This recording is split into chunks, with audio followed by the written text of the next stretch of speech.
విషయంలో కఠినంగా వ్యవహరించమని మంగళగిరి నియోజకవర్గంలో ఉన్న పోలీసు సిబ్బందికి నేను ఆదేశాలు జారీ చేశాను. మొదటి 100 రోజుల్లో గంజాయి ఫుల్ స్టాప్ పెట్టాలని నేను చెప్పాను.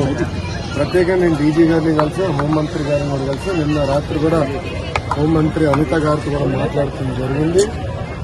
పాదయాత్రలో గంజాయి వల్ల కుటుంబాలు ఎలా నాశనమైనాయో నేను చూశాను. మీరు కఠినంగా వ్యవహరించాలని ఆమెను కోరాను.